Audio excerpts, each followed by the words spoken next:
رغم محاولات لجنة التنظيم الخاصة بكأس العالم بتأمين المونديال والفرق المشجعة والفرق المساهمة، ده ما منعش انه عدد كبير جدا يحصل من الجرائم. كان في تطمينات كتيره جدا من جنوب افريقيا، لانه معروف ان معدل الجريمه مرتفع للغايه في جنوب افريقيا. كان في محاوله للتطمينات انه هذا الوضع سيتغير.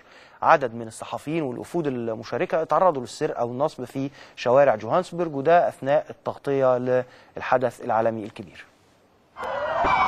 هذه هي شوارع ضاحية ساندتون بمدينة جوهانسبرغ قبل أقل من شهر من مونديال جنوب إفريقيا الذي يقام للمرة الأولى بالقارة الإفريقية.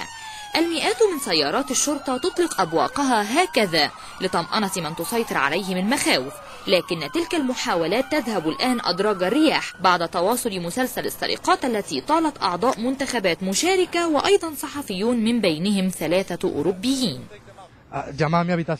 طرق زميلي أنطونيو باب غرفتي قائلا: ميغيل لقد سرقت. توجهت لغرفته وجدتها فارغة، ثم أخبرني بأن اللصوص اقتحموا غرفته وقاموا بسرقته تحت تهديد السلاح.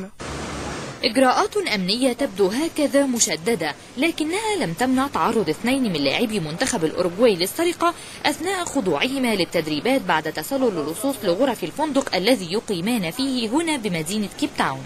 وكان أيضا 3 لاعبين من البعثة اليوم قد تعرضوا للسرقة بمقر إقامتهم بأحد فنادق مدينة دوربان. مهما حدث سوف نركز بالمباريات التي نشارك فيها بنهائيات كأس العالم. وبالرغم من سرقة كاميراتهما وأجهزة الكمبيوتر الخاصة بهما، إلا أن مراسلة ومصور قناة تلفزيونية نيوزيلندية أصر على مواصلة عملهما بتغطية المونديال بعد تعرضهما للسرقة داخل أحد فنادق مدينة روستنبرغ من الفيفا.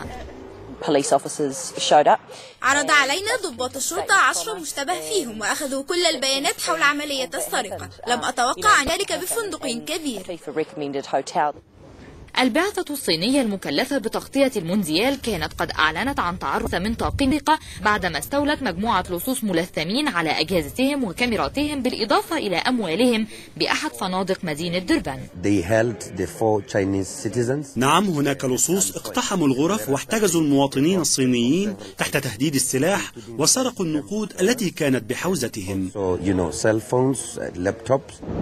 يذكر أن الأمن يظل إحدى القضايا الرئيسية قبل وبعد انطلاق مونديال إفريقيا، حيث ثارت العديد من الشكوك حول قدرة مسؤولي جنوب إفريقيا على ضمان سلامة وأمن زوار البلاد، وها هي حوادث السرقة تنتشر وبوادر الإخفاق تتزايد.